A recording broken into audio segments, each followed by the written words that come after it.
sont vraiment en silo. Donc, on n'arrive pas bien à articuler, à mon sens, agriculture et eau. En l'occurrence, je travaille sur le bassin versant du Lez, à côté de Montpellier. Et je trouvais que c'était très dommage de ne pas intégrer vraiment la question de l'agriculture et de l'accès à l'eau d'irrigation pour les agriculteurs et de toujours privilégier la densification, l'extension des villes. Donc, j'ai quitté le monde de l'eau pour revenir au monde agricole. J'ai travaillé au Parc naturel régional des Baronnies provençales sur l'eau, l'agriculture et l'alimentation, et je travaille depuis 1 an et demi à Terre de Liens. Voilà. Super, merci beaucoup Marion. Donc j'ai vu que Antoine était revenu et donc a commencé l'enregistrement. Donc, si jamais vous ne voulez pas être en vidéo sur l'enregistrement, vous pouvez couper vos caméras. Donc on va commencer donc, avec la première partie. Donc tout à l'heure, Tinou vous a un peu présenté les grandes parties. Et donc là, je vais te laisser partager ton écran, du coup, Marion, Ouais. pour parler de la biodiversité. Hop, une petite seconde.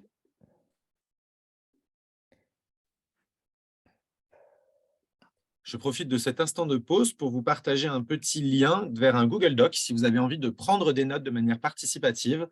Ça nous aidera par la suite à son article. Trop stylé. Prendre des notes de manière participative sur une formation.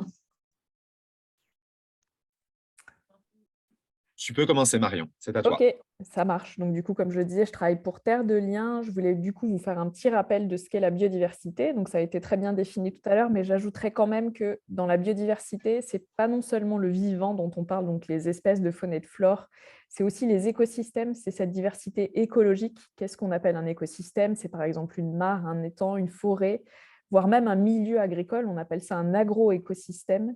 Et c'est aussi la diversité génétique, la diversité génétique au sein des animaux, des végétaux. Et donc, en fait, si je dois résumer pour moi la biodiversité, on peut mettre derrière ce mot nature qui est un peu aujourd'hui controversé, notamment par les écrits de certains philosophes comme Baptiste Morisot, qui considère que quand on parle de nature, on soumet déjà le vivant à notre interprétation d'humain. En tout cas, ce qui m'intéresse moi dans la biodiversité, c'est sa complexité, les interactions, les interconnexions dans toutes ces thématiques un peu spécifiques de la biodiversité, que ce soit génétique spécifique ou écologique. Quand on parle de biodiversité aussi, je n'arrive pas à passer, si. On peut parler aussi de tous les services écosystémiques que nous rend la nature. C'est déjà la production d'alimentation. Il ne faut pas oublier que l'agriculture, à la base, c'est la domestication du vivant. On était des chasseurs-cueilleurs, on n'était pas du tout sédentaires. Et donc, du coup, on a appris à apprivoiser la nature pour pouvoir se nourrir. C'est du coup pour moi la première mission qu'elle remplit, mais on peut aussi parler de missions comme l'épuration de l'eau.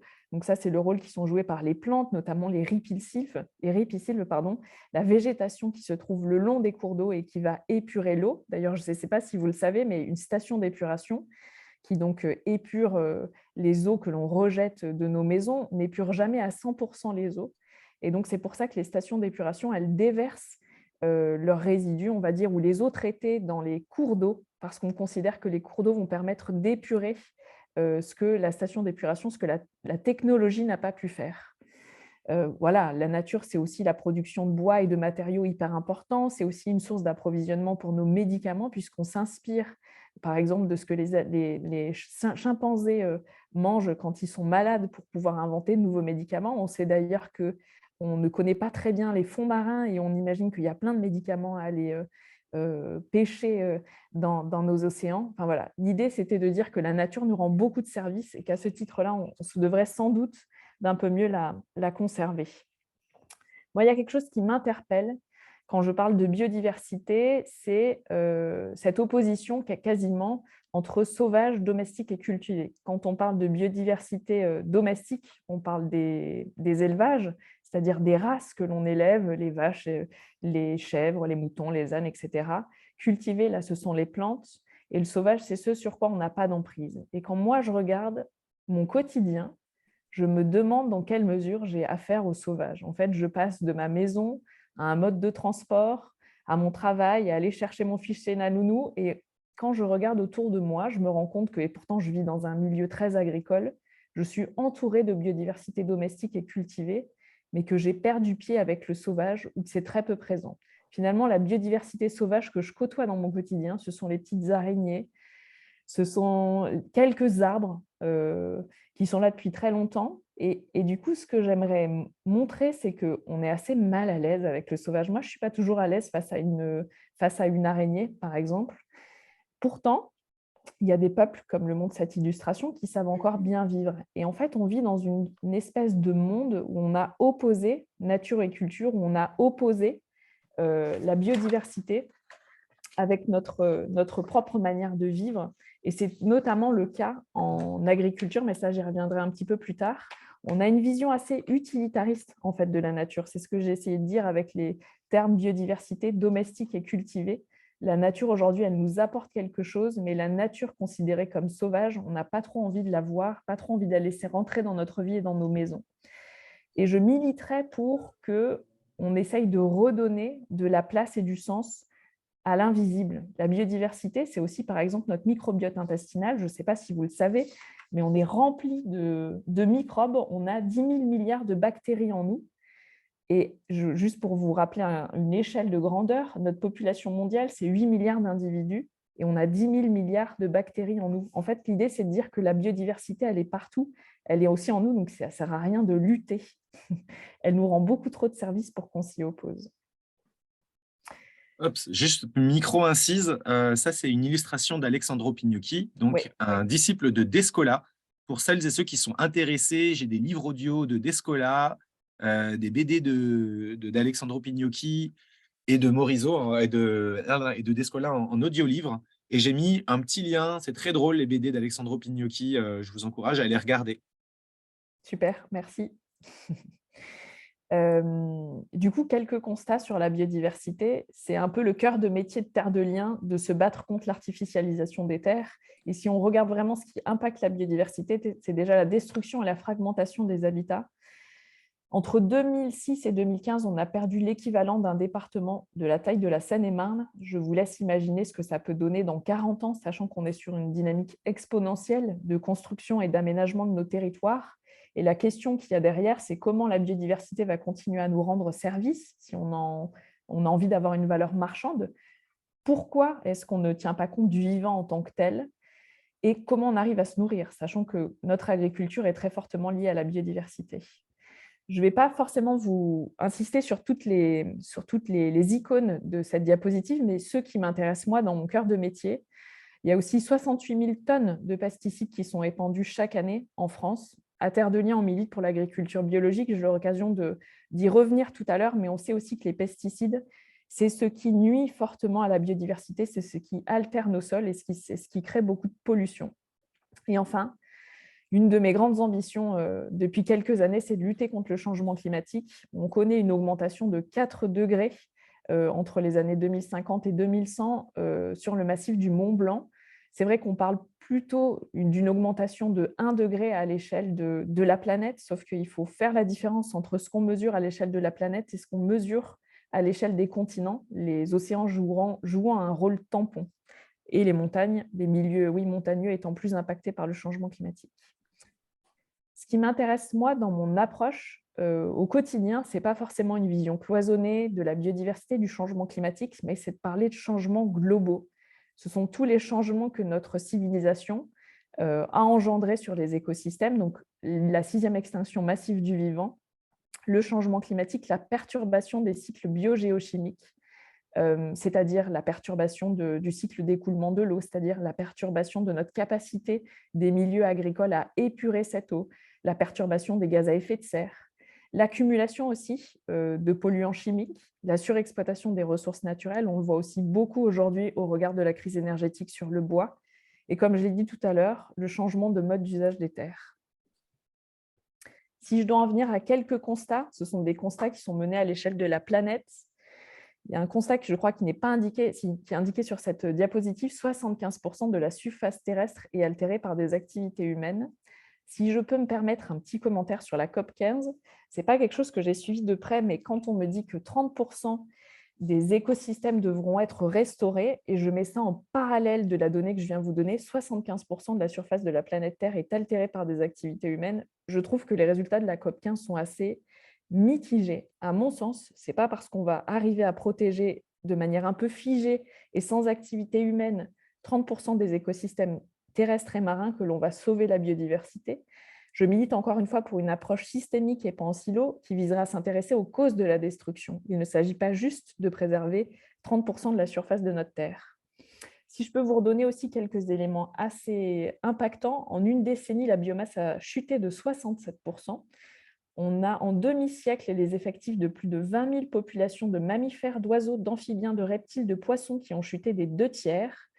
On constate aujourd'hui qu'en 40 ans, 400 millions d'oiseaux ont disparu du ciel d'Europe et 1 milliard aux États-Unis. 60% des oiseaux sauvages ont périclité. Tout ça pour dire que ce ne sont pas des projections. On est bien dans la 6e extinction massive du vivant. Et le pire dans tout ça, c'est de se dire que c'est lié à nous, humains. On représente 0,01% des vivants sur Terre et on est à l'origine de 85% des morts. Je suis désolée, ce n'est pas très gai, mais c'est vraiment le constat des scientifiques aujourd'hui. Et là, je ne parle pas de projection. Quand on parle de projection, on dit que 1 million des espèces sont menacées à court terme. Ça, c'est une petite cartographie qui montre avec des icônes les menaces sur les mammifères, enfin les différents taxons qui sont présents en France. Je l'ai déjà donné des exemples, mais en France, on estime que sur les 40 dernières années, en milieu agricole, on a perdu plus de 30% de nos oiseaux. Et là, je fais le lien directement à la fonction agricole, au milieu agricole, au paysage agricole. On sait qu'on peut faire facilement revenir de la biodiversité dans les milieux anthropisés, dans les villes, en amenant des ruches, en amenant des espaces diversifiés, en ramenant des haies, mais en milieu agricole, c'est beaucoup plus difficile et on constate encore aujourd'hui une extinction massive en milieu agricole. Du coup, je fais un focus sur mon cœur de métier, l'amour du propre en agriculture. Mais ce n'est pas que en agriculture. L'autre jour, je regardais une image qui s'affichait sur mon moteur de recherche où c'était un jardinier qui taillait bien droit une haie. Ça, c'est quelque chose qui a tendance à m'hérisser le poil, la tendance du propre. Sur ces images-là, on voit a priori à gauche des solanacées. Donc, ça peut être par exemple une culture de pommes de terre. On ne voit pas une seule mauvaise herbe.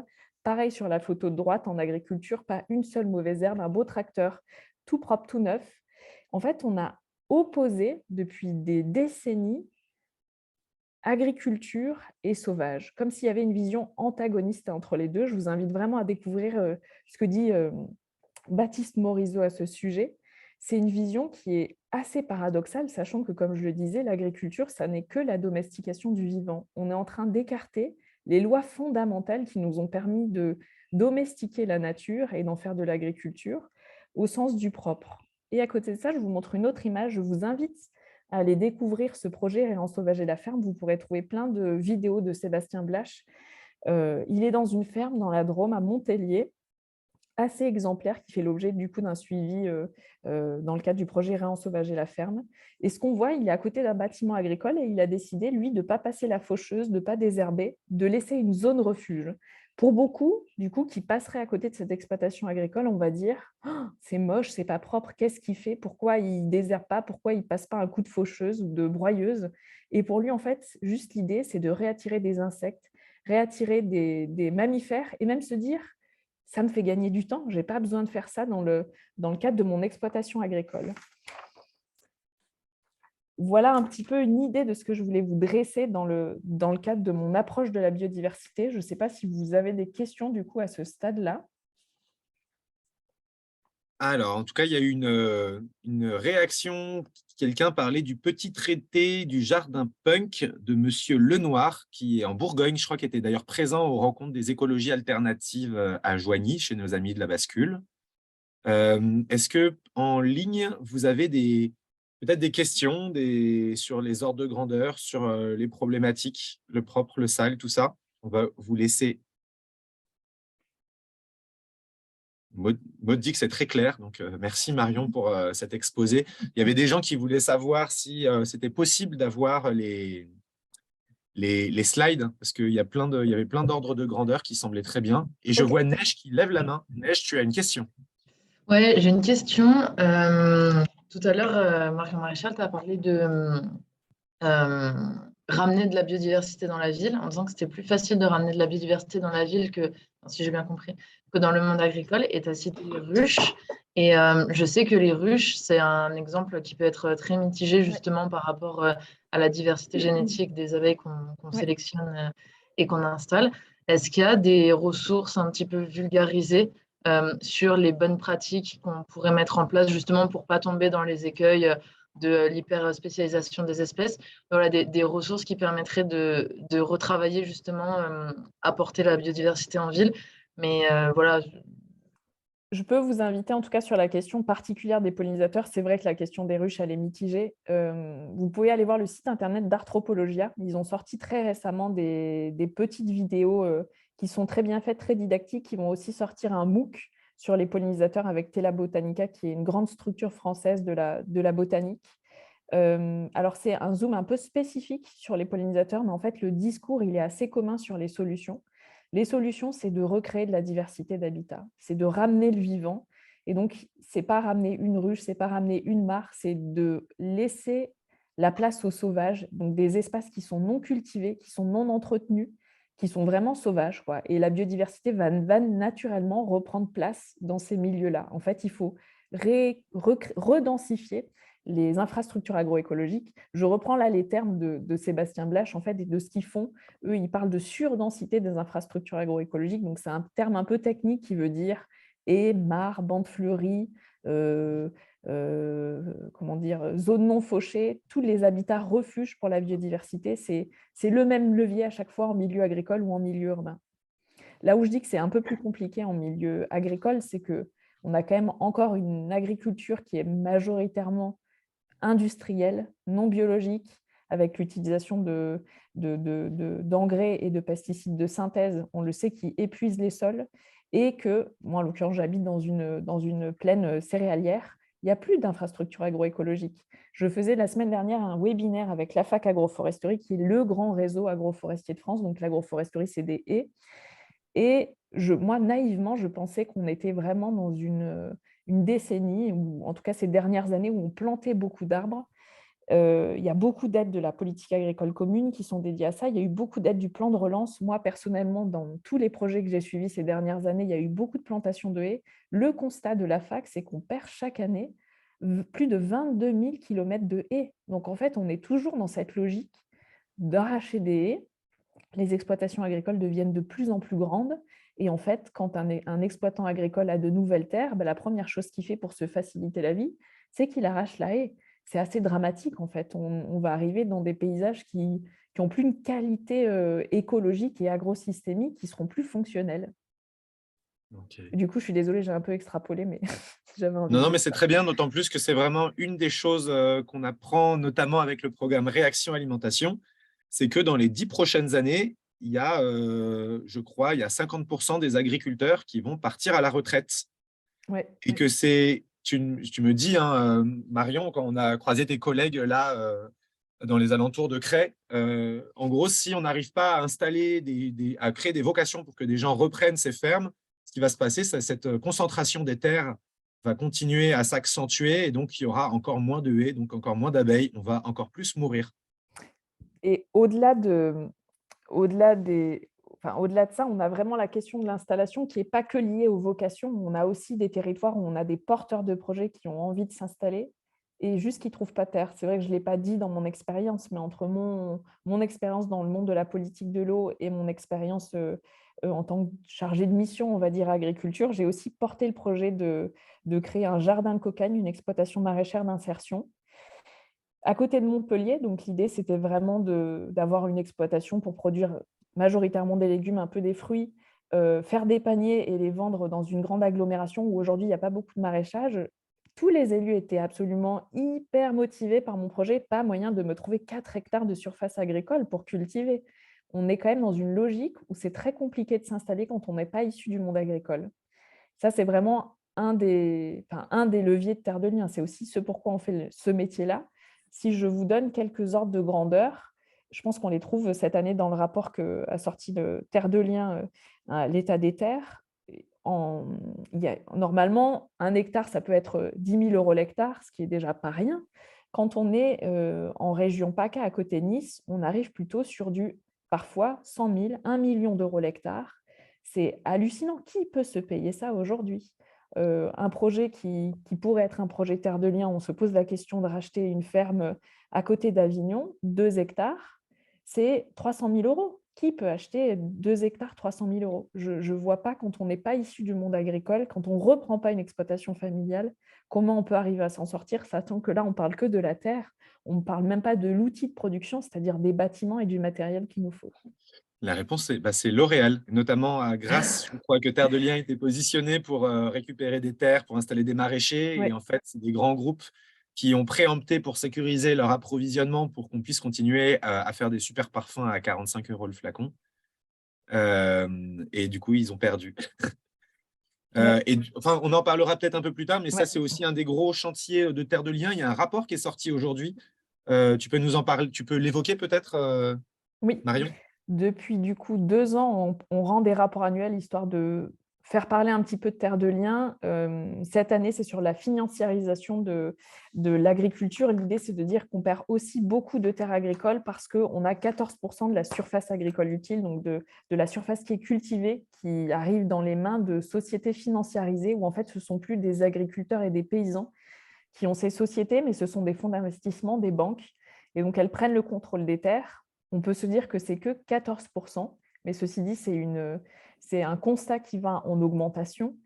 Et du coup, ce qu'on dénonce aussi dans le cadre de ce rapport, c'est le fait de dire qu'au lieu d'avoir une agriculture diversifiée, comme c'est encore le cas aujourd'hui en France, on ira de plus en plus vers une agriculture déjà intensive et agro-industrielle. En gros, le modèle qu'on a pris cette année, on s'est attaqué à l'exemple des chips Bretz en Bretagne, où ils s'accaparent les terres. Bon, nos chiffres ne sont pas tout à fait vrais a priori dans le rapport, mais quoi qu'il en soit, c'est une logique qu'on met en avant. De plus en plus, les exploitations s'agrandissent et elles sont de plus en plus, et du coup, c'est des fonds d'investissement qui achètent les terres. Et donc, on a une déconnexion entre le monde paysan qui veut s'installer, qui veut produire correctement, et cette agriculture industrielle qui va prendre le pas. Il y a un autre exemple qui est mis aujourd'hui en valeur dans la communication de Terre de Liens, c'est une ferme qui a été vendue dans la Vienne, 2000 hectares qui ont été distribués à 3 agriculteurs. Normalement, on estime que sur ces 2000 hectares, on pourrait installer 18 personnes. Et il se trouve que ces 3 agriculteurs sont déjà des agriculteurs qui ont plusieurs centaines d'hectares à leur disposition. Donc, on se dit qu'a priori, leurs exploitations sont déjà viables. Et pour autant, c'est passé à la trappe. La SAFER, donc c'est la société qui est censée faire de la régulation foncière, n'a pas tenu compte de ces éléments-là et a permis que ces 2000 hectares soient juste à disposition de 3 agriculteurs, ce qui pose vraiment la question de quels sont les paysans qui vont nous nourrir demain. Super. Merci beaucoup, Marion. Je vois Aurélie qui lève la main. Ce sera la dernière question pour cette partie parce qu'après, on va parler pratiques agricoles et eau. Aurélie, c'est à toi. Merci beaucoup. Je me demandais quel est le poids de Terre de Liens ou d'autres organisations pour impacter en fait les politiques. Enfin là, il y a on pourrait mettre des vraies règles, on pourrait limiter les aides de la PAC. Il me semble qu'avant il y avait ça, il y avait les fameuses aides environnementales, des choses comme ça. Enfin, Terre de Liens a un pouvoir là-dessus pour arrêter cette décadence. Oui et non. Oui, parce qu'on commence à se faire connaître. Juste si je rappelle, Terre de Liens, aujourd'hui, on est propriétaire de plus de 300 fermes à l'échelle de la France, 8000 hectares. On peut se dire c'est déjà chouette, et je trouve, c'est pour ça que je suis salariée de Terre de Liens. Ceci dit, on représente 0,01% de la surface agricole. Autant vous dire que l'idée, ce n'est pas que toutes les terres appartiennent à Terre de Liens et soient un bien commun. C'est très bien qu'il existe d'autres modèles, mais du coup, ça veut dire qu'on est tout petit. Pour autant, on est assez satisfait. Il y a la loi d'orientation agricole qui devrait aboutir en 2023. En tout cas, c'est un projet qui est porté par le gouvernement et on est déjà content. On fait partie des gens qui font partie du tour de table. Donc, on est écouté. Je ne sais pas, je ne peux pas vous dire si, à mon avis, on ira quand même dans le sens de l'agriculture conventionnelle, intensive et des grosses exploitations. Toujours est-il qu'on arrive aujourd'hui, on a une pied dans la porte des ministères, on a un réseau qui se tisse autour de nous, qui s'appelle le réseau Impact. On a aussi un collectif Nourrir, donc des gens qui sont très proches de nous, la Confédération paysanne, les CIVAM, les ADR, tous ces gens qui travaillent pour le maintien de l'agriculture paysanne, et on travaille avec eux pour porter haut notre message. Ce n'est pas pour rien qu'on fait chaque année, du coup, depuis 2 ans, un rapport sur l'état des terres, et ce n'est pas pour rien qu'on a essayé un petit peu de faire parler de nous en dénonçant les manœuvres du groupe Bretz, des chips Bretz. C'est juste pour faire parler de Terre de Liens et que justement on nous donne un peu la parole et qu'on pèse un peu plus dans le débat public. Pour être honnête, c'est pas énorme aujourd'hui, mais on se sent déjà un peu plus écouté qu'il y a quelques années. En tant que fondation reconnue d'utilité publique, on a aussi un commissaire au gouvernement qui est une personne du ministère de l'Agriculture. Donc, on a un peu nos entrées aujourd'hui auprès du ministère et on trouve que c'est déjà une évolution par rapport à il y a quelques années. Merci. Ok, du coup, j'enchaîne, c'est ça, Anthony? Oui, vas-y. Tu peux enchaîner sur l'agriculture et les ressources en eau. Ouais, du coup, je voulais vous faire un petit focus sur les ressources en eau. Ça a été mon métier il y a quelques années. Juste vous rappeler quelques éléments. Aujourd'hui, quand on parle de la ressource en eau, du point de vue administratif et institutionnel, on la gère en bassin versant, des sortes de grandes baignoires, du coup, c'est-à-dire que quand une goutte d'eau tombe dans le bassin à Dour-Garonne, elle s'écoule dans l'estuaire de la Garonne. C'est à peu près ça la logique. Et dans ces bassins versants, on a des documents cadres qu'on appelle les schémas directeurs d'aménagement et de gestion de l'eau. Et surtout, on a des principes qui s'appliquent. Le principe de solidarité amont-aval. Là, l'idée de ce principe, c'est de dire que quand on agit en amont d'un bassin, donc souvent dans des zones plutôt montagneuses, on aura des conséquences en aval. J'illustre ça par la thématique des inondations. Quand on canalise des cours d'eau en amont, donc on crée des digues et qu'on crée des enrochements sur ce cours d'eau, quand il y a de fortes pluies, eh ben, la dynamique érosive de l'eau va augmenter en aval. On augmente la vitesse d'écoulement de l'eau et sa puissance, et donc les inondations seront plus importantes en aval. Et du coup, l'idée de ces grands documents de planification à l'échelle des bassins versants, c'est de réfléchir dans cette logique en essayant de créer une espèce de solidarité amont-aval et en essayant de mettre tous les usagers responsables et qui se partagent la ressource en eau autour de la même table. Tout ça pour vous dire, cette slide pour vous dire qu'on a une directive 4 sur l'eau qui nous donne comme objectif d'atteindre le bon état des eaux écologiques, chimiques et quantitatifs à l'horizon 2015. On n'est pas arrivé à atteindre le bon état des eaux à l'horizon 2015, donc on l'a repoussé à plusieurs années. Il y a des dérogations qui existent. Là, on a des chiffres qui sont de 2021 qui nous disent que 98% des eaux souterraines sont en bon état. Quantitatif, 66% des eaux superficielles sont en bon état écologique. Tous ces chiffres sont à nuancer parce qu'aujourd'hui, on sait que par le fait qu'on a des sécheresses de plus en plus importantes, on a une concentration des pesticides. Et du coup, si on faisait les analyses qualité de l'eau en plein été, on n'aurait pas du tout les mêmes résultats. Si j'en viens un petit peu à ce qui anime la politique de l'eau, donc on a plusieurs grands objectifs: reconquérir la qualité des cours d'eau et plusieurs facteurs impactants. Le premier facteur, c'est l'agriculture, très clairement, avec l'utilisation des nitrates et des phosphates qui permettent à la plante de pousser. On a ce fameux rapport pour les un peu plus techniciens NPK dans le sol. On donne en gros à manger à la plante pour qu'elle puisse grandir plus rapidement. Et en fait, les études scientifiques montrent que, et notamment les gens qui s'intéressent au sol, en mettant trop de nitrates, trop de phosphates et trop de pesticides, on tue la vie biologique des sols. En fait, ce qui se passe, c'est qu'on altère du coup la vie biologique, les coléoptères, les colamboles, les acariens, les vers de terre du sol, et qu'on favorise le développement des bactéries. Et ces bactéries, en fait, elles minéralisent nitrates et phosphates, donc elles le rendent très accessible pour la plante, mais en même temps, ça crée une fuite, une perte dans les eaux, par ruissellement, et donc on retrouve beaucoup de ces nitrates et phosphates dans les eaux souterraines, dans les cours d'eau, ce qui crée la pollution des cours d'eau. Et ça, allié aux matières organiques, qui sont majoritairement des déjections animales, donc là, moi je pense en tout cas directement aux grandes fermes porcines de Bretagne, ça engendre l'eutrophisation des cours d'eau. Donc, c'est le développement d'algues vertes en Bretagne. C'est aussi ce qu'on voit quand même régulièrement ici dans nos cours d'eau, le développement d'algues vertes dès lors que la quantité d'eau la quantité d'eau dans les rivières diminue. On appelle ça un bloom algal. En gros, on donne trop à manger aux plantes dans les cours d'eau et dans les baies. Et donc, du coup, on a un développement, une prolifération massive des plantes, ce qui fait que les milieux, en fait, s'asphyxient. On n'a plus assez d'oxygène dans les cours d'eau.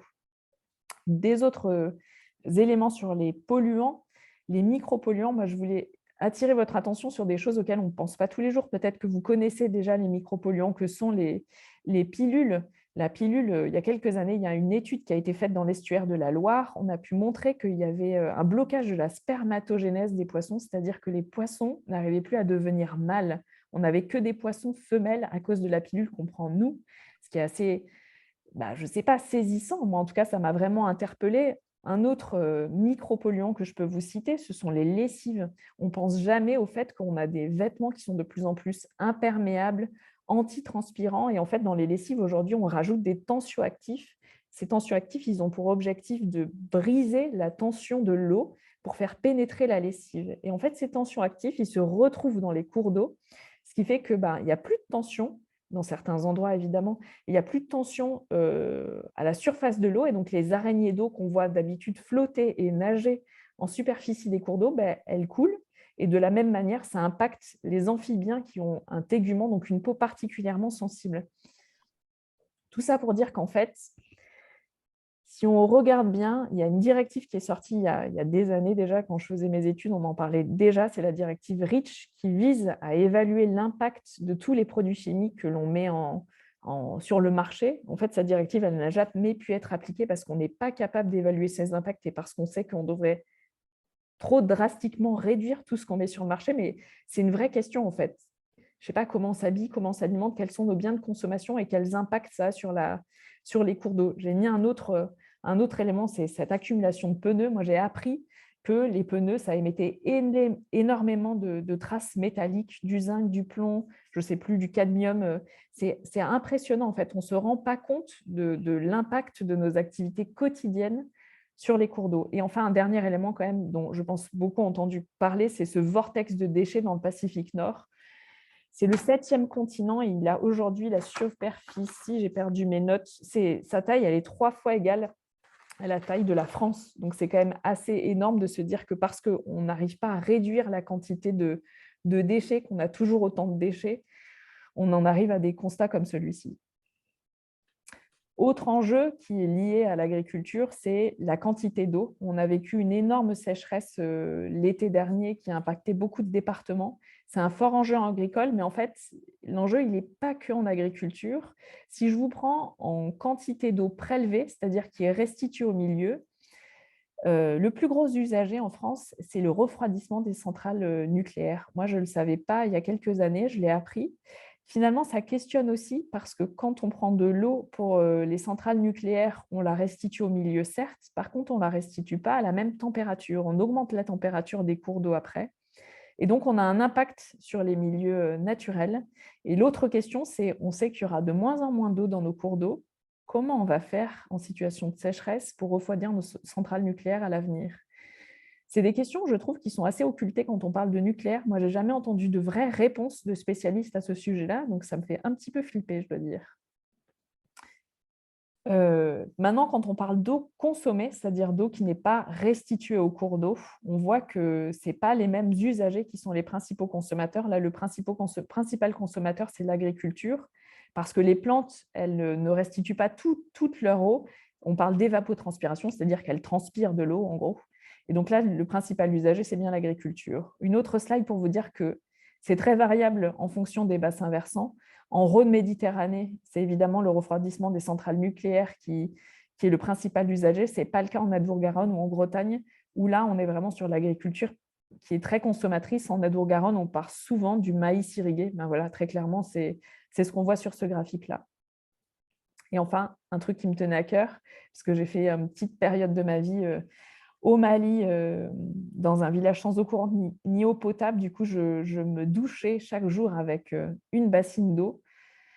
Ce schéma-là, il représente notre consommation d'eau. Moi, je me pose toujours la question de savoir pourquoi on a de l'eau potable dans nos toilettes, pourquoi on n'est pas capable ou d'avoir des toilettes sèches ou de recycler l'eau, d'avoir un double réseau pour recycler nos eaux de lave-vaisselle, de lave-linge, de douche pour pouvoir alimenter nos sanitaires, en fait. Et pour en revenir au modèle agricole, l'été dernier, on a donc connu une grave sécheresse. Et quand on écoute les spécialistes, on comprend que cette sécheresse-là, c'est encore rien par rapport à ce qui nous attend dans quelques années. 86 départements sur 93 étaient touchés par la sécheresse. Et en fait, ce régime d'exception qu'on connaît depuis quelques années, ça va devenir la norme. Et nos productions agricoles ne sont pas du tout adaptées à ça. nos productions, quand on parle de sécheresse, c'est vrai, on a tout de suite en tête le fait que c'est un stress hydrique pour la plante. Mais en fait, ce n'est pas seulement un stress hydrique pour la plante, c'est aussi une évaporation qui est augmentée, des baisses de rendement, une phénoménologie, c'est-à-dire un calendrier de production qui est avancé, et une concentration, comme je le disais tout à l'heure, des pesticides dans nos cours d'eau. Donc, c'est un peu le serpent qui se mord la queue, quoi. Autre enjeu majeur dans les cours d'eau, là j'extrapole un petit peu du milieu agricole, mais ça me permet de donner de la cohérence à la politique de l'eau. Préserver les cours d'eau, vous voyez peut-être ce genre de choses parfois quand vous vous promenez au-dessus d'un barrage, on appelle ça une passe à poissons. Un des grands enjeux de la politique de l'eau, c'est de restaurer le fait que les poissons puissent naviguer d'amont en aval. Donc on appelle ça la dynamique écologique. Et un autre enjeu, c'est de pouvoir restaurer la dynamique sédimentaire. Quand on parle de rivière, on parle souvent de transport solide, c'est-à-dire du fait que la rivière, elle s'écoule, c'est de l'eau. En fait, on a aussi un transport solide, je ne sais pas si j'ai dit liquide ou solide, on a aussi un transport solide, le fait qu'il y a des sédiments qui s'écoulent de l'amont en aval et on a des atterrissements qui se créent naturellement. Donc, on a une dynamique érosive naturelle de la rivière qui permet d'entretenir l'écologie, le bon fonctionnement des cours d'eau et tous les habitats, les frayères qui sont nécessaires aux poissons pour se reproduire. Et du coup, cette slide, elle fait un peu le lien avec ma dernière slide sur l'eau, c'est intégrer l'enjeu de l'eau dans la politique d'aménagement du territoire. Ça, c'est un cours d'eau qui n'a pas été retouché avec en tête de bassin des zones humides, dont on sait qu'elles sont favorables pour épurer les cours d'eau, pour créer une sorte de rôle éponge, à savoir retenir l'eau en hiver quand il y en a trop et la redonner au milieu naturel en été quand il n'y en a pas assez, avec des zones d'expansion de crues très, très grandes en aval du cours d'eau. Et ça, c'est un petit peu ce qu'on en fait aujourd'hui. On construit beaucoup en tête de bassin, donc on a un impact sur les zones humides alors qu'on sait qu'elles sont vraiment essentielles à la biodiversité et à la régulation des cycles hydrologiques. On construit aussi en aval des bassins. Et là, on a toute la problématique des inondations qui est là. Moi, j'ai habité pendant de nombreuses années à côté de Montpellier. J'ai habité notamment à côté de Montpellier. En 2013, j'habitais à Grabel. À Grabel, on a connu d'énormes inondations. Et en fait, c'est toute cette dynamique-là qu'on voit. On construit dans des zones d'expansion, là où nos anciens ne l'auraient jamais fait. Et du coup, on se tire nous-mêmes une balle dans le pied, en fait. On construit dans des zones qui sont inondables.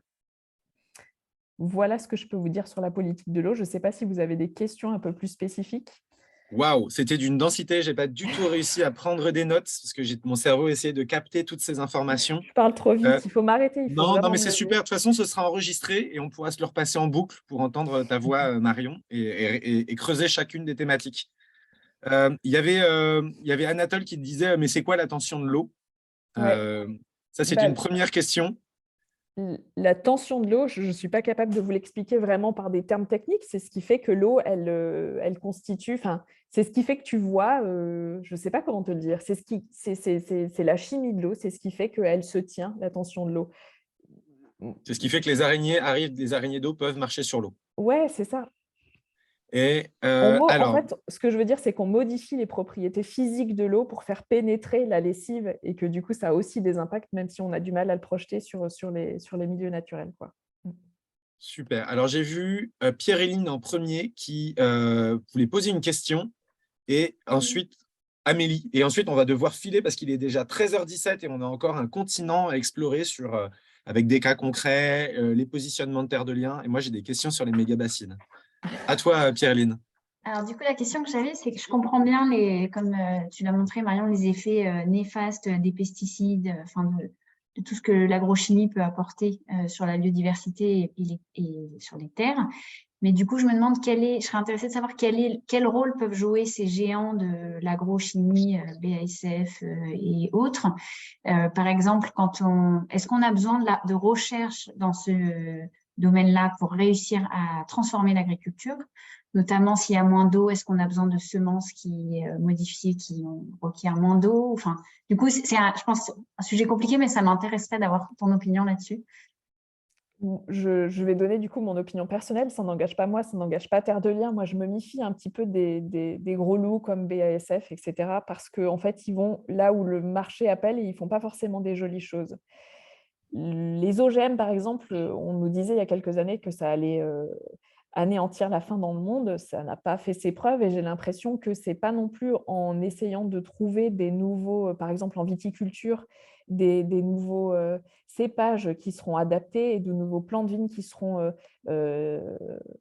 modifiés génétiquement par la main de l'homme qu'on va pouvoir y répondre. Moi, j'aurais plutôt envie de dire qu'il faut retourner en arrière. En fait, aujourd'hui, les recherches qui m'intéressent, moi, et il en faut de la recherche, c'est les recherches qui réexplorent les bonnes pratiques paysannes qu'on a perdues. En fait, on a aussi modifié complètement le vivant, on a aussi complètement modifié les semences qui étaient à notre disposition. Il existe par exemple des centres de recherche en botanique appliquée qui ont pour objectif de recréer des banques de semences, puisqu'aujourd'hui, on a un catalogue de semences qui est détenu par les industriels, on a un nombre de semences qui est sur le marché, qui est défini, on ne peut pas aller en dehors, il existe des souplesses, heureusement pour le monde paysan et notamment pour nous particuliers. Mais en gros, l'idée, c'est de dire qu'ils ont arrêté des semences qui sont calibrées, qui sont jolies à l'œil, qui sont faciles à produire. Et tout ça, ça n'a pas de sens par rapport aux enjeux. On a plein de variétés rustiques, il suffit juste de les redécouvrir. Et la semaine dernière, j'étais en contact avec le Centre de recherche en botanique appliquée de Lyon. Et eux, ils vont chercher des semences en Colombie, ils vont chercher des semences en Australie, ils vont chercher des semences en Russie. En fait, ils vont chercher des semences un peu partout, elles existent. Je n'ai pas l'impression qu'il faille créer quelque chose de nouveau. Moi, je me méfie de la main de l'homme et de l'impact qu'on peut avoir. Marie-Monique Robin a fait une enquête il y a des années sur les OGM. Je vous invite à lire son livre qui montre que on ne sait pas ce qu'on crée en fait. Quand on lit son livre, je me rappelle de cet exemple qu'elle donne sur les maïs. En fait, on crée des monstres, on perd le contrôle de ce qu'on crée. Moi, j'aurais plutôt envie de dire qu'il faut faire confiance à la nature et renouer avec les pratiques paysannes. Et que le monde de la science doit nous servir à ça. Aujourd'hui, l'INRAE s'intéresse beaucoup à ces questions, les sciences du sol s'intéressent beaucoup à ces questions. Donc, évidemment, il nous faut de la recherche, mais il faut que cette recherche soit accessible, en fait.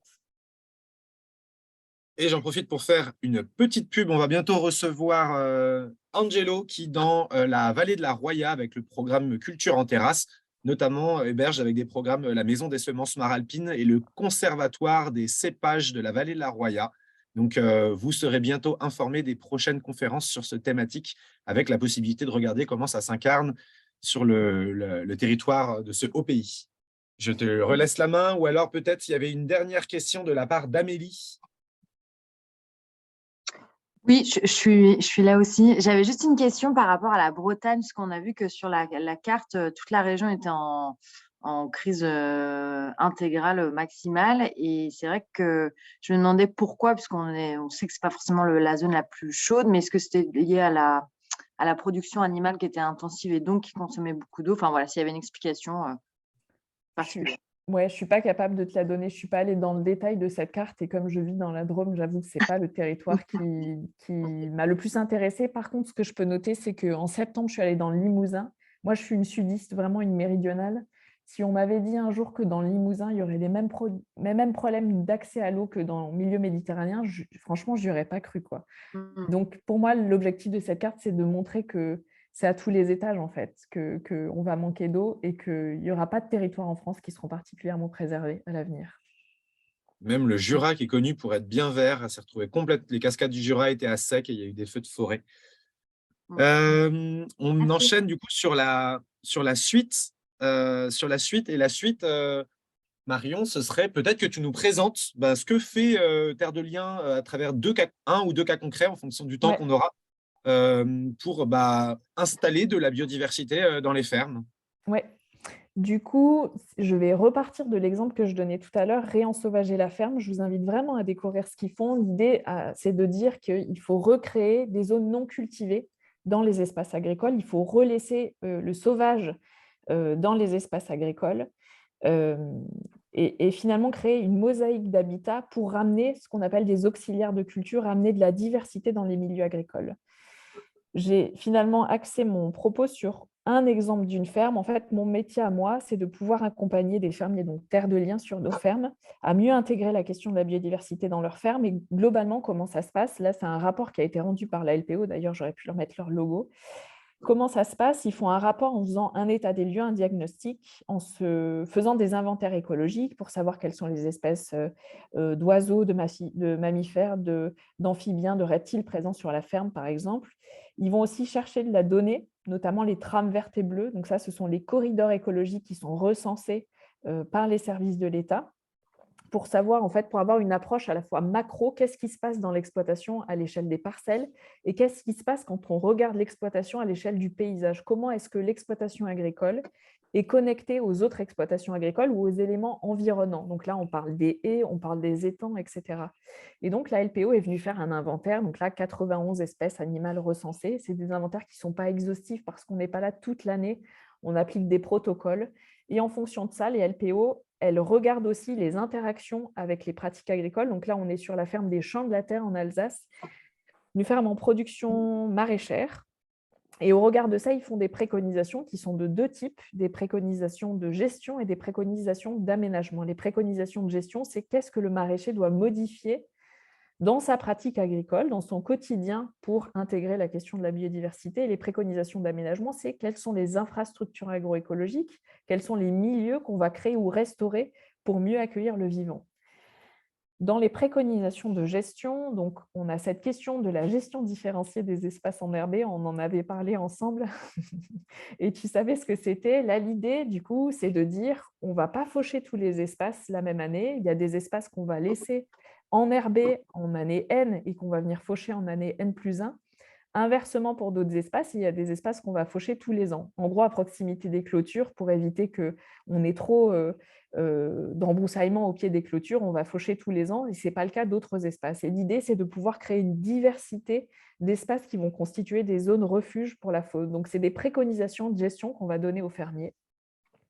De la même manière, sur l'entretien des haies, une des premières choses qu'on va chercher à faire, c'est lutter contre les espèces invasives, en l'occurrence ici le sumac. Et après, on va dire aux fermiers de ne pas intervenir de la même manière sur toute la haie. Donc, il y a des zones où il ne va pas intervenir, il y a des zones où il va intervenir en année N, puis il va laisser la dynamique ligneuse reprendre cours. Enfin, l'idée, c'est voilà, de dire, de donner les moyens aux fermiers, les outils pour qu'ils puissent gérer correctement sa haie. En fait, ce que j'explique là, finalement, c'est qu'on a perdu les savoir-faire paysans. Moi, c'est vraiment les échanges que j'ai avec les fermiers Terre de Liens. Ils ont conscience que ce sont des pratiques qui étaient très développées à l'époque, sauf qu'aujourd'hui, ils sont tellement concentrés sur la production agricole, et c'est complètement normal, qu'ils ne savent plus vraiment entretenir ces éléments du paysage qui avant vraiment structuré les haies. Bon, là, si vous voulez plus d'informations, je vous invite à regarder le webinaire qu'on a fait la semaine dernière avec la fac agroforesterie. Ils ont montré vraiment des photos de paysages bocagers il y a des années, et on voit ce maillage bocager. On comprend qu'en fait, à l'époque, il y avait des haies palissées, c'est-à-dire des haies tressées qui servaient de clôture. On ne se servait quasiment pas de clôture. En élevage, on utilisait des haies tressées. On les utilisait aussi parfois pour produire des fruits. On a perdu ce savoir-faire parce qu'on a voulu simplifier les exploitations agricoles. Et du coup, d'autres préconisations qui sont faites, des préconisations d'aménagement, où on va venir, par exemple, planter des haies. Donc là, c'est des préconisations très concrètes qui sont faites pour pouvoir, parce qu'on sait que les haies sont des milieux qui sont favorables aux auxiliaires de culture. Donc quand on parle auxiliaires de culture, on a cette image des coccinelles, mais on peut aussi parler de cette image des pollinisateurs sauvages, on peut aussi parler des oiseaux, des chauves-souris. Et les haies présentent d'autres intérêts agrosystémiques, donc un effet brisement qu'on va rechercher, un effet de régulation de l'humidité, de captation aussi des éléments minéraux. On sait par exemple que les racines des haies vont permettre de capter dans le sol, recréer de l'humidité en captant l'eau du sol, recréer des pompes à minéraux en fait, qui vont être favorables aux autres cultures et notamment aux cultures maraîchères qui sont mises en place sur le site. Mais les haies, elles ont aussi leur place en élevage, par exemple, où on va créer de l'ombre et donc du confort en période de sécheresse et de stress thermique pour les animaux.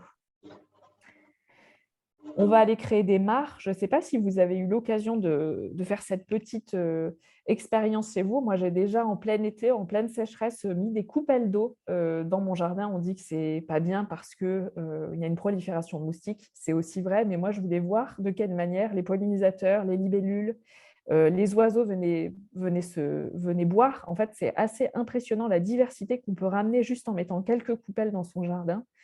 Et donc, l'idée, c'est de se dire... Il faut aussi recréer des mares pour recréer des points d'eau qui seront favorables déjà à d'autres taxons comme les amphibiens, mais qui vont aussi avoir un rôle crucial l'été durant les périodes de sécheresse. et créer des zones refuges. C'est ce que j'expliquais tout à l'heure en disant qu'on avait des zones de gestion différenciées, mais il y a aussi des secteurs des exploitations agricoles qu'on ne va pas du tout toucher, qu'on va laisser librement évoluer, comme on dit dans le jargon écologique. Et donc, on accepte, on lâche prise. Ce ne sera pas tout propre, mais ce sera ensauvagé. Et c'est aussi joli, finalement, comme espace naturel, pour vous donner quelques éléments chiffrés dans le cadre de la politique agricole commune. La PAC oblige les agriculteurs à laisser des zones refuges, à laisser en tout cas des infrastructures agroécologiques, des haies, des mares, des zones refuges, entre 3 et 7%. Et pourtant, la science montre qu'il faudrait 20% d'espaces sauvages pour qu'on ait vraiment un impact favorable sur la biodiversité, mais que la biodiversité ait aussi un impact favorable sur l'agriculture. En fait, il faut aussi comprendre que ces auxiliaires de culture, ils nous permettent naturellement de réguler les ravageurs de culture. Un ravageur de culture, c'est une chenille. Un ravageur de culture, c'est un campagnol, donc un petit mammifère. Un ravageur de culture, c'est une taupe. Et qu'en fait, quand on va ramener des rapaces, quand on va ramener des oiseaux, quand on va ramener des renards, on va réguler naturellement ces ravageurs de culture. Donc, en fait, c'est un effet gagnant-gagnant que de ramener de la biodiversité dans les fermes. C'est gagnant pour la biodiversité, pour le vivant, mais c'est aussi gagnant pour le paysan et sa production agricole. L'installation nichoir aussi qui est très développée depuis quelques années. En fait, on recrée des habitats favorables à la biodiversité. Évidemment, le top du top, c'est d'avoir des haies et des infrastructures agroécologiques naturelles, mais en attendant que les haies reprennent le dessus, eh ben, on peut installer des nichoirs à mésanges, des nichoirs à grands rapaces pour leur redonner des habitats le temps que la haie se développe. Et création d'habitats pour la petite faune. Bon, là, ça peut être des murets en pierre sèche. Voilà. Ça peut être des hivernaculums aussi que l'on va créer pour toute la faune. Enfin, en gros, l'idée, c'est de dire que dans les fermes Des hivernaculums. Ouais, qui sont des sortes d'amoncellements de débris et qui vont être favorables à beaucoup d'animaux qui vont chercher à hiberner, qui vont chercher des habitats pour l'hiver. Donc, ça va créer des zones refuges, des zones de transition aussi pour les animaux l'hiver.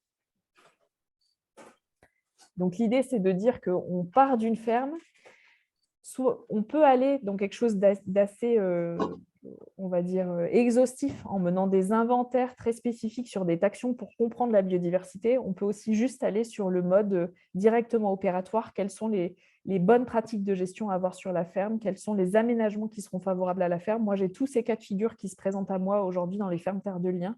Et c'est des projets qu'on soutient et qu'on finance. Super. Je me pose la question, et notamment là, donc on avait présenté, Marion, il y a un programme qui s'appelle le programme Réaction Alimentation, Ouais. où on sensibilise, j'ai plus les chiffres, Tom, tu pourras peut-être nous dire, on a sensibilisé plusieurs milliers de personnes qui ont suivi un programme de 2 semaines pour mieux comprendre et pour agir. Ouais. Et est-ce que chez Terre de Liens, notamment sur les 300 fermes là, que vous avez, il y a la place pour que, par exemple, des volontaires puissent venir, idéalement, du coup, pas trop loin de chez eux, venir participer à la mise en place de ces hivernaculums? Je vais Ouais. trop me la raconter, j'ai appris un nouveau mot hyper stylé. Complètement. En fait, Terre de Liens, c'est un mouvement d'éducation populaire, donc on repose beaucoup sur des bénévoles. Et donc, on organise des chantiers participatifs au-delà de la mission réintégrer de la biodiversité dans les fermes Terre de Liens. Ce qu'on veut, c'est essayer de sensibiliser le grand public aux enjeux de préservation de la biodiversité, au fait qu'on peut ramener du sauvage dans les fermes. Donc, c'est complètement possible de participer à ces chantiers-là. Pour le coup, moi, je fais partie d'une structure tête de réseau de la Fondation. Donc, il faut se rapprocher des antennes locales de nos associations territoriales Terre de Liens qui sont très bien identifiées sur notre site Internet. Et du coup, vous pouvez vous rapprocher de nos antennes régionales pour comprendre quels sont les projets dans les fermes Terre de Liens et pouvoir participer à des chantiers participatifs. Ceci dit, je vais te décevoir, on n'a pas beaucoup de projets d'hivernaculum aujourd'hui dans les fermes, on a beaucoup de projets de plantation de haies et de restauration de mares. C'est très bien aussi. Est-ce que, chères personnes qui attendaient patiemment en ligne, est-ce que vous avez des questions? Il y a certaines personnes, il y en a 3 ou 4 qui se sont excusées parce qu'elles devaient filer vers leur prochain rendez-vous. Mais il y a encore plein de gens. C'est l'occasion peut-être de poser vos questions. Et c'est peut-être aussi le moment de poser des questions sur comment agir de là où vous êtes. on arrive du coup on se dirige tout doucement vers la dernière partie. On veut la plus participative ou peut-être on se pose la question de qu'est-ce qu'on peut faire depuis là où on travaille, depuis là où on habite en tant que citoyen, en tant que votant. Du coup, peut-être je vous laisse réfléchir. Et moi, je vais poser une question. Moi, je comptais aller à Bassines Non Merci dans un mois exactement, à Sainte-Soline. Et on se posait la question en se promenant avec des amis, dont un qui est ici. On se disait, mais ah bah ouais, mais en fait, moi, j'ai fait du stop et j'étais avec un agriculteur et il m'a dit qu'en fait, on avait besoin de ces bassines et que donc que je ne me sentais pas légitime, moi, un urbain, à venir manifester contre quelque chose alors que je ne suis pas du milieu rural. Du coup, toi qui as bossé dans l'eau, qui bosse Ouais. avec l'agriculture, est-ce que peut-être tu pourrais nous donner la position de Terre de Liens et peut-être ton sentiment à toi? Alors, il n'y a pas vraiment de positionnement aujourd'hui à l'échelle de Terre de Liens là-dessus, même si je pense qu'il y a un consensus autour du fait qu'on est aussi opposé aux bassines. Je vous invite à regarder ce que dit l'hydrogéologue Emma Aziza. Elle a quand même beaucoup parlé l'été dernier sur les bassines parce que son point de vue est encore plus étayé et pertinent que le mien. En gros, pour résumer, déjà, dans la question de la bassine, donc ce sont des méga structures qui sont énormes de plusieurs, vraiment de plusieurs dizaines d'hectares qui nous permettent de collecter de l'eau. Déjà, je trouve que c'est une hérésie de collecter de l'eau sur d'aussi grandes surfaces, sachant que la lame d'eau, elle n'est pas forcément énorme, parce qu'en été, en situation de sécheresse, il va y avoir beaucoup d'évaporation. Donc, du coup, on perd beaucoup d'eau par évaporation. Il me semble plus logique de réfléchir à des petites retenues à l'échelle des exploitations qui vont pouvoir être plus profondes. Et donc, on aura une masse thermique plus importante et donc une moins grande évaporation. Ça, c'est le premier élément. Le deuxième élément, pour moi, sur les bassines, c'est que quand on regarde les agriculteurs qui s'en servent, on entretient toujours le même modèle agricole. En fait, on entend beaucoup parler des bassines dans l'ouest de la France, notamment en Poitou-Charentes, où en gros, c'est pour faire du maïs irrigué. Il me semble important, du coup, de changer de modèle agricole. On sait qu'une des conditions de pérennité de notre société, c'est de réduire notre consommation de produits carnés. Et donc, ça ne sert plus à rien de faire du maïs irrigué comme on en fait aujourd'hui pour pouvoir nourrir des élevages industriels. Il va falloir s'intéresser au modèle agricole et à ce qu'on mange. Et donc, créer des méga-bassines pour des productions qui ne sont pas adaptées à demain, ça me semble aussi biaisé. Et la troisième réponse, elle est, quand on regarde vraiment ce que c'est une méga-bassine, on nous vend ça comme le fait de nous dire, finalement, on prend de l'eau qui est en trop l'hiver, on la récupère, on la met dans des méga-bassines, en soi, pourquoi pas, sauf qu'en fait, quand on s'intéresse de près aux méga-bassines, en fait, on se rend compte que ce n'est pas de l'eau du ciel qu'on prend, c'est de l'eau des nappes alluviales, donc de l'eau des nappes d'accompagnement des cours d'eau. Et donc, du coup, de fait, on met en déficit quantitatif, on empêche les nappes et les cours d'eau de se recharger naturellement. Donc, du coup, ça pose question. On sait déjà qu'on a un problème de rechargement des nappes ces dernières années et par le biais de ces bassines, on accentue le problème. Et en été, il faut savoir que les arrêtés sécheresse qui sont donnés aux agriculteurs couvrent toutes les formes de prélèvement en cours d'eau, en nappe alluviale, en nappe souterraine, sauf les méga-bassines. Et donc là, il y a un problème de solidarité entre les agriculteurs. Que font les agriculteurs qui ne peuvent pas être raccordés à une méga-bassine ? Ils ne peuvent plus produire. Ok, donc il y a en fait, au-delà de la problématique technique et de l'efficacité, parce que c'est des trucs très étendus, il y a un problème en fait de répartition de la richesse en fait, et de la ressource, Oui, d'accaparement de la ressource d'une certaine manière. exactement. Et Donc, j'explique ça beaucoup moins bien qu'Emma Aziza. Elle a vraiment fait des vidéos très courtes sur la chose. Regardez-les, c'est très pédagogique. très bien. Alors, je regardais, il y a quelqu'un, peut-être Guillaume B. Tu avais quelque chose à proposer. Je te laisse activer ton micro et peut-être l'exprimer de vive voix. Oui, bonjour. Moi, je suis Guillaume. J'avais travaillé pour le Centre de développement de l'agroécologie du côté de l'Ain. Et je suis partie de cette structure-là, avec qui on a travaillé avec Arthropologia. Et donc, quand on a parlé, Marion, ça me faisait penser à ça. Là, je suis en train de monter ma propre entreprise d'accompagnement du côté de l'Ain. Et mon objectif, en fait, c'est de pouvoir voir si Terre de Liens ou même Arthropologia, d'ailleurs, il faudra que je les recontacte, peuvent être des structures avec qui on peut travailler, on peut avoir des partenariats pour accompagner, pour continuer d'accompagner les agriculteurs dans toutes ces bonnes pratiques. L'objectif, il est double. Il est à la fois pour moi de m'acculturer aussi de plus en plus sur ces questions de biodiversité, parce que c'est vrai qu'en étant agronome, tout ce qui est sol, agriculture, on connaît bien, mais tout ce qui est biodiversité, c'est peut-être le plus compliqué, le plus complexe. Et du coup, ça serait de voir si des associations, des entreprises comme les vôtres pourraient être un partenaire pour des sociétés d'accompagnement agricole. Nous, on travaille, quand je parlais tout à l'heure de ce qui a été fait sur les champs de la terre, ce n'est pas moi qui suis allée faire le plan de gestion sur le site. On travaille toujours avec des experts locaux, donc on est en attente en fait d'avoir des contacts avec des experts locaux pour se faire le relais au niveau local. Ce que j'entends, c'est que ton domaine d'expertise, ce n'est pas forcément la biodiversité, mais du coup, tu pourrais très bien intervenir avec une autre structure dont c'est plus l'expertise. Donc, écoute, je t'invite à reprendre contact avec moi après qu'on reprenne un temps d'échange et que je vois auprès de quelle association territoriale ou comment on peut essayer de t'accompagner dans ton projet. Trop cool, merci beaucoup. Super. Et on a un autre projet qui a été énoncé par Tom. Tom, peut-être tu veux un peu le préciser. Donc là, on a monté cette conférence avec des gens de Réaction Alimentation, mais tu me dis, Tom, qu'il va y avoir une réaction spéciale vivant. Ouais, mais il y a plusieurs personnes en ligne qui peuvent en parler aussi bien que moi, mais je vois aussi Rémi, Marilyn. Globalement, on a 2 programmes, sur l'alimentation, un programme sur le climat, et à partir de fin mars, on fait des éditions orientées sur le vivant, et du coup pour un climat et biodiversité, un même combat, et en partenariat avec l'ALPO. France Nature Environnement et la Fondation pour la Nature et l'Homme, du coup avec un parcours de 12 jours pour différentes actions, des actions que tu as citées pas mal, Marion, et d'autres. Voilà.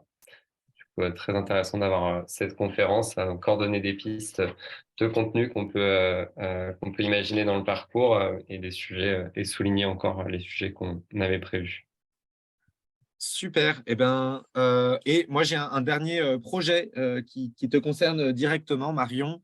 Il y a plein de choses que tu as mentionnées là qui étaient hyper intéressantes pour mieux comprendre la biodiversité. Moi, j'aimerais te donner rendez-vous dans quelques mois. On devrait avoir les clés d'une salle assez grande dans Paris là, qui s'appelle la Gaîté Lyrique.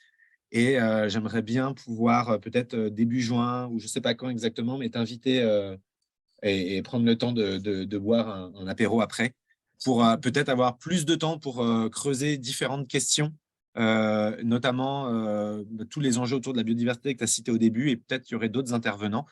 Donc, je vais laisser mon email. Évidemment, je ne peux pas faire ça seul.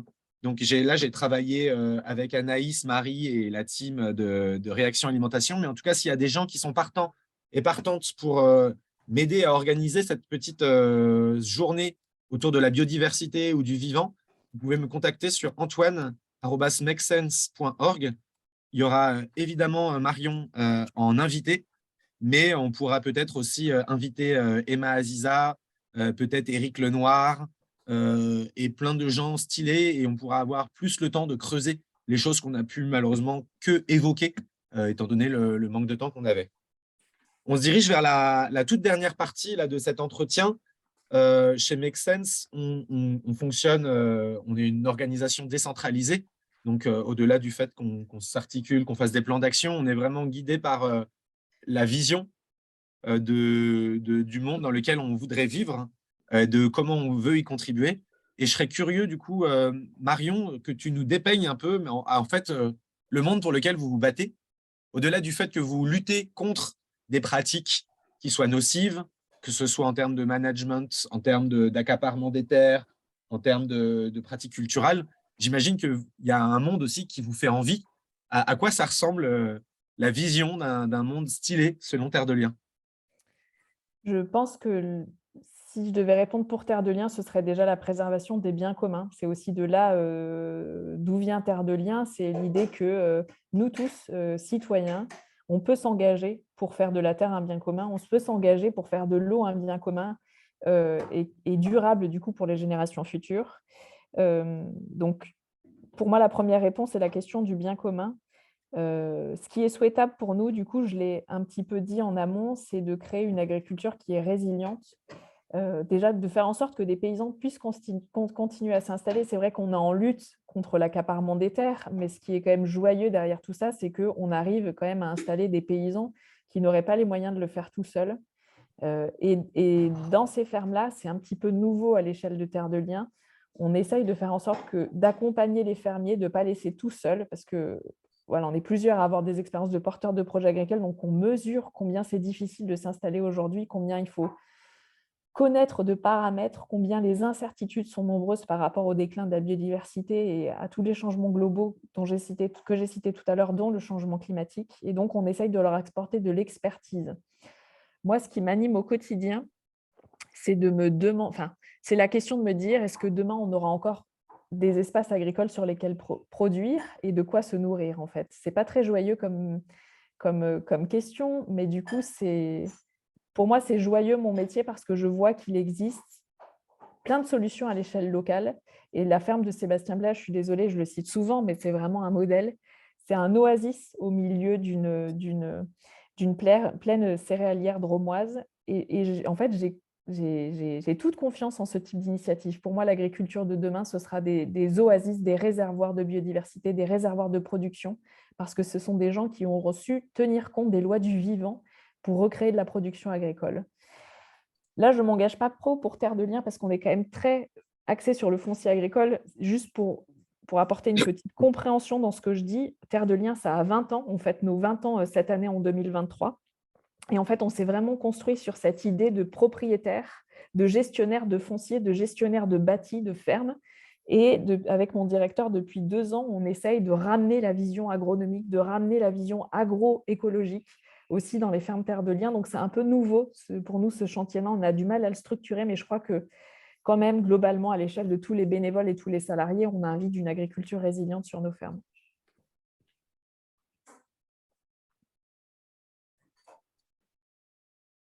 Et peut-être ce que je pourrais dire aussi, ça rejoint la question qui m'a été posée tout à l'heure, c'est on a envie aussi d'avoir un plus fort impact en termes de communication, en termes de plaidoyer. On a envie de pouvoir infléchir les politiques publiques. Et notre force dans tout ça, même si c'est que 300 fermes, c'est de pouvoir montrer que le modèle Terre de Liens, il est viable et que sur nos fermes, les gens y produisent. C'est une agriculture qui est écologiquement, économiquement, socialement, sociétalement responsable et soutenable. Et c'est ce modèle-là qu'on a envie de prendre, pour exemple, pour motiver les institutions publiques.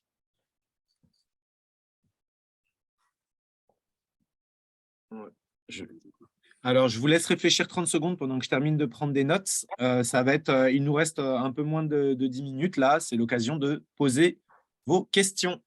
Il y avait Pierre-Line qui levait la main depuis tout à l'heure. Je ne sais pas si tu as encore ta question. Oui, ma question s'applique toujours. Je me demandais, est-ce que la vision de l'agriculture rêvée là, dont tu parles, est-ce qu'elle est compatible avec le fait de nourrir 10 milliards d'habitants d'ici 25 ans, si je ne me trompe pas? C'est un peu, parce que je comprends tout à fait qu'il y a des enjeux de biodiversité, mais face à ça aussi, il y a des enjeux de nourrir une population qui va augmenter fortement. Et est-ce que les deux peuvent aller ensemble?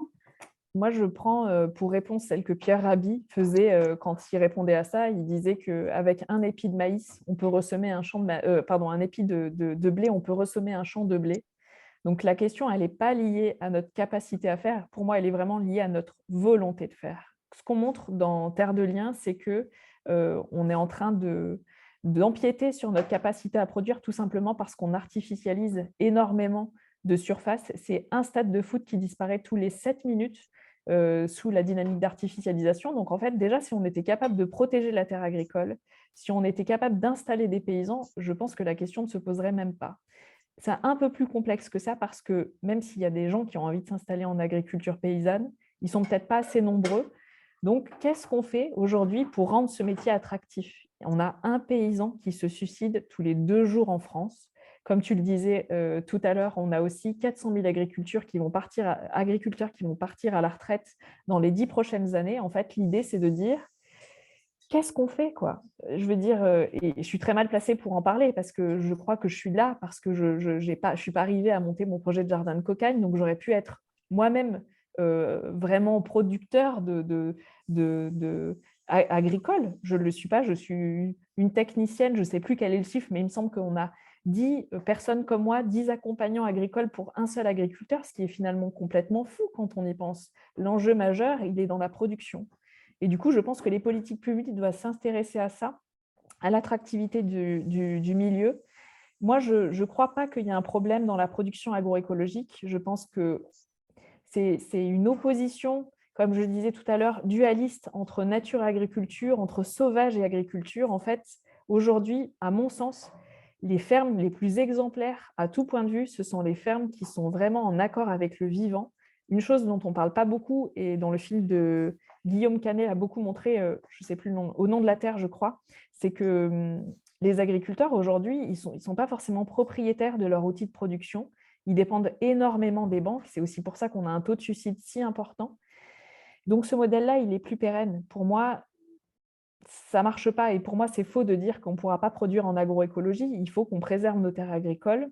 Il faut qu'on retrouve des savoir-faire paysans. Il faut qu'on donne envie aux jeunes de s'installer. Et les solutions, elles sont là, elles existent, elles ont toujours existé. Évidemment, on augmente la population mondiale.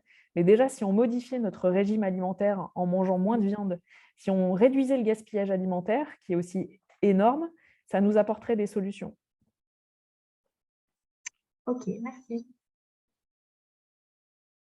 Deux petites incises là-dessus pour des chiffres qui sont intéressants. La collectivité, la municipalité de Moinsartou a mis en place il y a un article que j'ai publié sur le site de Disco Soupe là-dessus, que je vous partage en lien.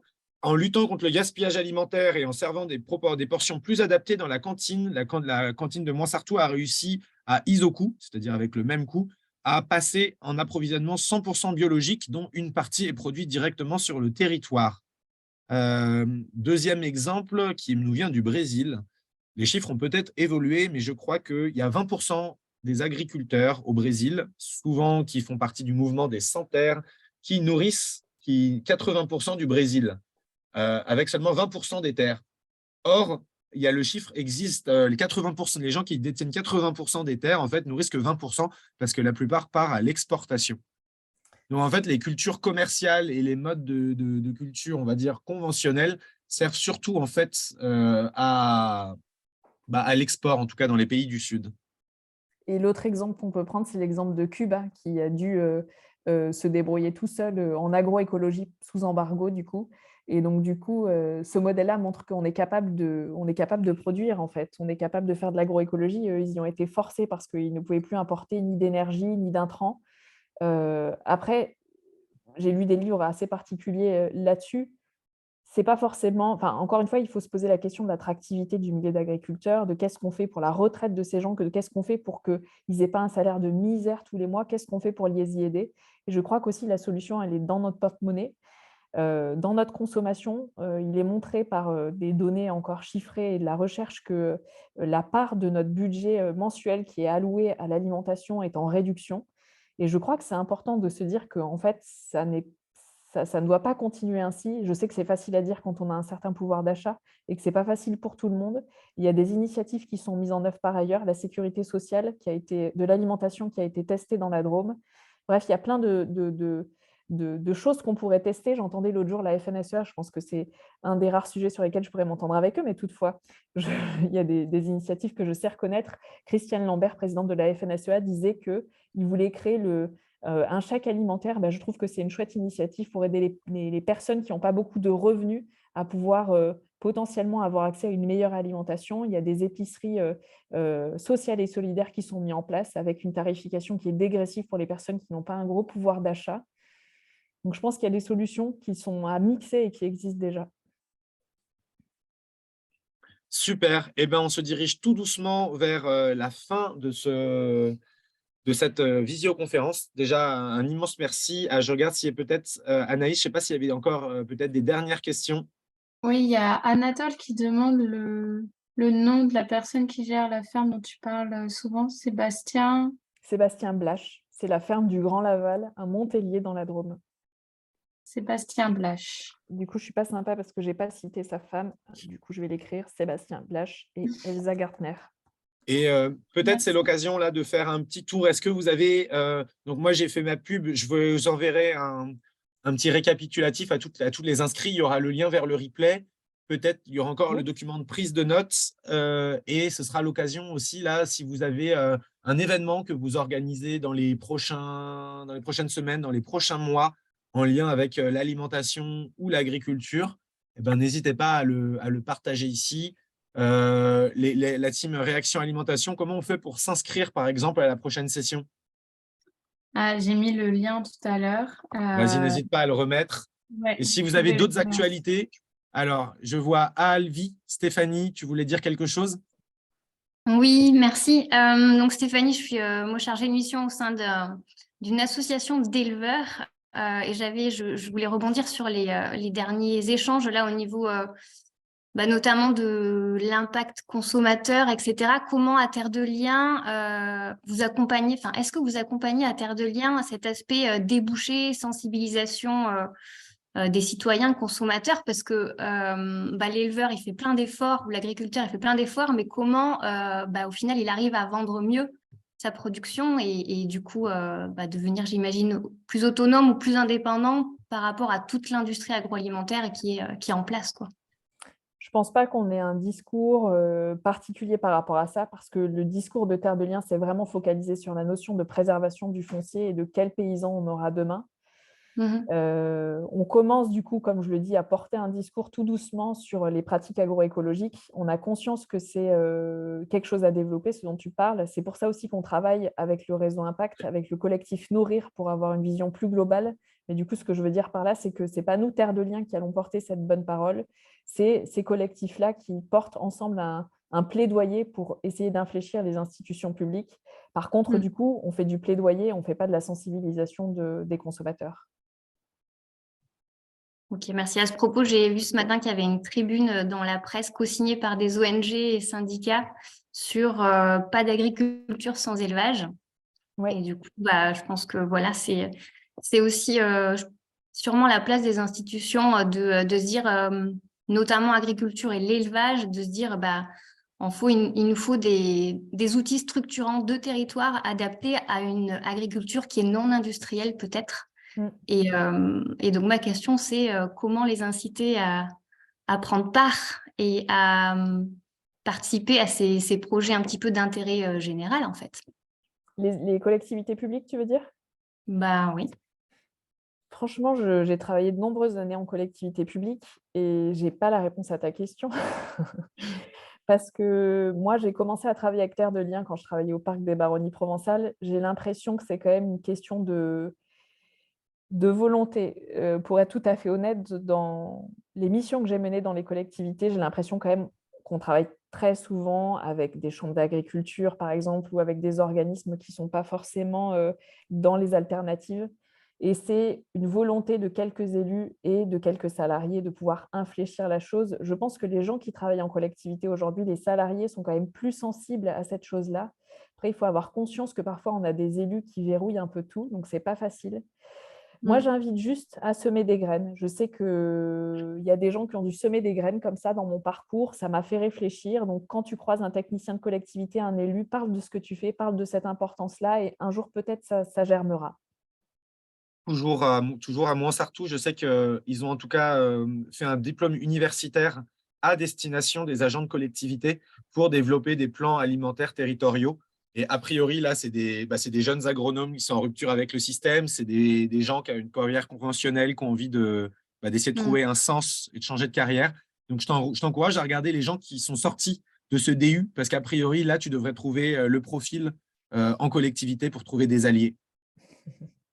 Merci. Ils font pas. Le gars s'appelle Stéphane. Tu connais? Non. Non, pas du tout. Enfin, les PAT, oui, tout à fait. Nous, on en a partout dans le territoire des PAT. Et en fait, là, c'est la concrétisation en fait, des PAT où on a besoin de booster qui pour que la feuille de route, en fait, elle soit réalisée. C'est ça notre demande. Stéphanie, je t'encourage à nous envoyer à Make Sense. Là, tu peux m'envoyer antoine@makesense.org. Voilà, nous, ça peut aussi faire partie de notre travail d'aller mener des concertations, notamment avec des élus qui peuvent être un peu réticents. On a toute une branche territoire où on va essayer de construire des choses, notamment en priorité sur nos axes que sont le mieux vieillir et l'alimentation. Donc, n'hésite pas à m'envoyer merci. un email et on regardera ce qu'on peut faire et comment éventuellement on peut avancer ensemble. Et peut-être juste un Merci. élément complémentaire, c'est te faire connaître auprès des parcs naturels régionaux parce qu'ils ont souvent un prisme de lecture qui est un peu plus important.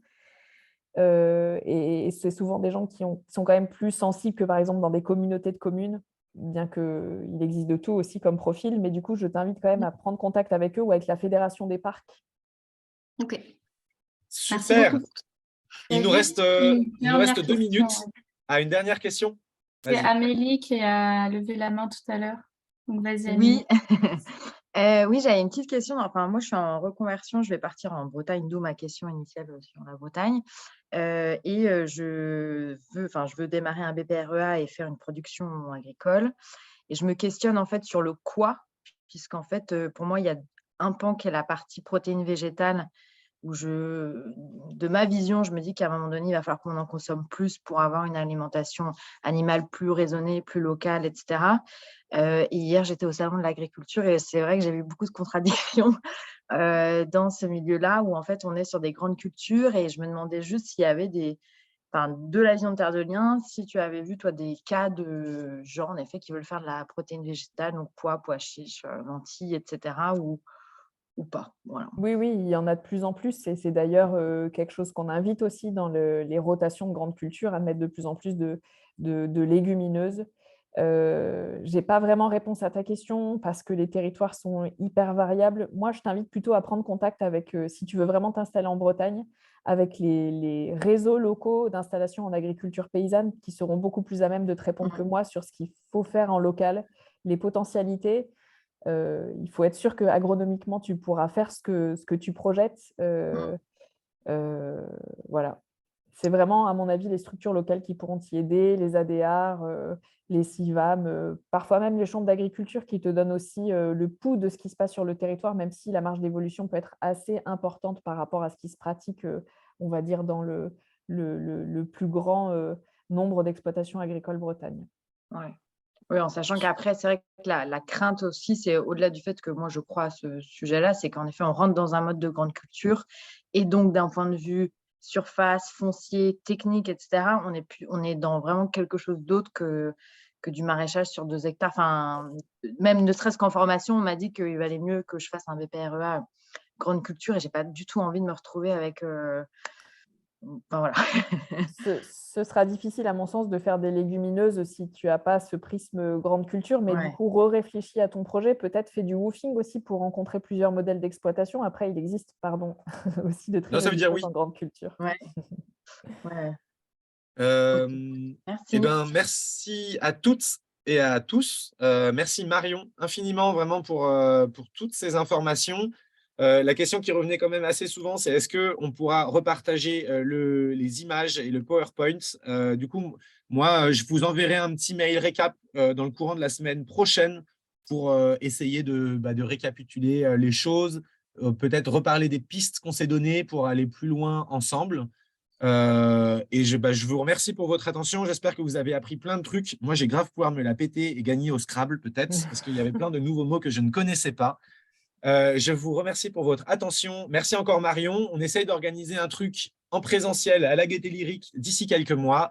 À bientôt et merci à toutes et à tous. Merci beaucoup, bonne journée. Merci. Sayonara. Merci beaucoup.